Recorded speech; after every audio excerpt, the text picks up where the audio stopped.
Skyler, what was it like for you Sunday going back to the sideline without Teddy, without Tua, no, I guess, teammates in the quarterback room there to help show you, what they're seeing on the field? Yeah, it was a different feeling. Obviously, spending so much time with those guys and being on the sidelines with them so far this season, not having them there, it's definitely different because we do talk about things on the sideline, and Teddy points out things to me, or vice versa. Like, we're all working together there. So I'm excited to have those guys back this week and having them around me. Like I said, they're a huge reason why I'm having this opportunity. They've helped me a lot, and I've whether if they've vocally said something to me to teach me something or whatnot, like they've taught me a ton through their actions and the way that they carry themselves, the way they prepare, and I'm very, very grateful for those guys. Did you catch that? Skylar Thompson said something in passing during the press conference, and I bet a lot of people missed it. No, in fact, I know a lot of people missed it, including me. I completely missed it. I'll admit it. And it's so big, and I can't believe that nobody is talking about what Skylar Thompson just said. Not ESPN, not Fox Sports, not Colin Cowherd, not Mike Florio, not Miss Sims. Nobody even mentioned what Skylar Thompson just said. I made a video a few days ago where I was pretty hard on Skylar Thompson's performance against the New York Jets. I couldn't understand why the kid was out there and not really working through his progressions. Then I heard him speak at the press conference and light bulbs literally went off. Seriously, I can't believe I missed this. What he said is so important that it changes my entire outlook on Skylar Thompson. Listen again to what he says right here. It was a different feeling. Obviously, spending so much time with those guys and being on the sidelines with them so far this season, not having them there, it's definitely different because we do talk about things on the sideline, and Teddy points out things to me, or vice versa. Like, we're all working together there.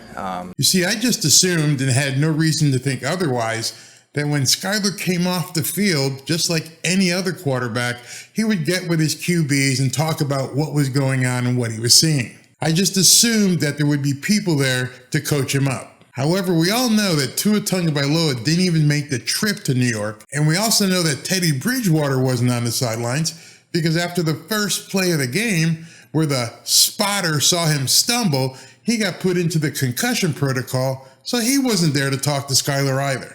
That means there were no experienced quarterbacks on the Miami Dolphins sidelines for Skylar Thompson to come off the field and talk to. That's mind-blowing. You have to think about that. You never see another quarterback come off the field and have absolutely nobody there to speak to.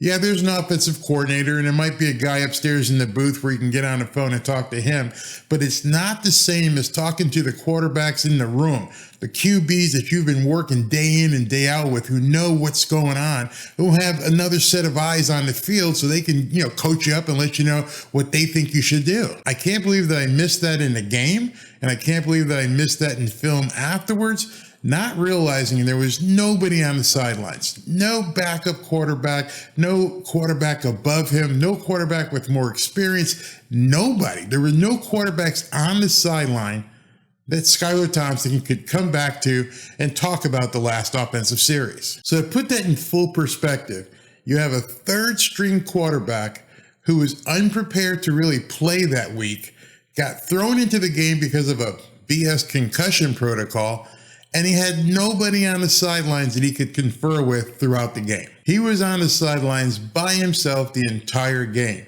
Remember, Teddy Two Gloves got booted after one play. So Skylar was just basically a man on an island for the entire game. That doesn't happen in the NFL.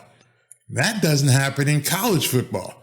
It doesn't even happen in high school football. When a quarterback comes off the field and he's done with the series, he always has other quarterbacks there to confer with. Always. Skylar Thompson was there all by himself. That's unfriggin' believable. It sheds an entire different light and perspective on his performance last Sunday. I completely missed it, and I owe Skylar Thompson an apology. Skylar Thompson, if you ever see this video, I apologize. It's now obvious that Skylar Thompson was hung out to dry by the spotter in the sky, and hopefully he wasn't biased when he made that decision, but you kind of got to doubt it at this point. Now, finding this out and knowing full well that Teddy Bridgewater and possibly Tua will be on the sidelines to help out and coach up Skylar Thompson this weekend, I have a whole different outlook on this weekend's game. 1, he's going to have had a full week of preparation as QB1. 2, he's going to have had a full week of reps with the first team. And 3, he's going to have Teddy and possibly Tua on the sidelines backing him up. Not in terms of going into the game, but actually being there for support and coaching. That should mean a world of difference for how Skylar Thompson plays this weekend. Can the Dolphins pull out a win?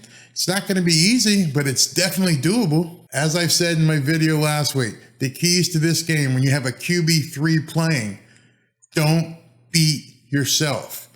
No turnovers, no stupid penalties to kill drives or extend drives for the other team. And most of all, the defense has got to rise up. You've got to start tackling. They've got to start hitting people. And it'd be nice, and I'd love to see another 100-yard rushing game by Raheem Mostert. And one last thing.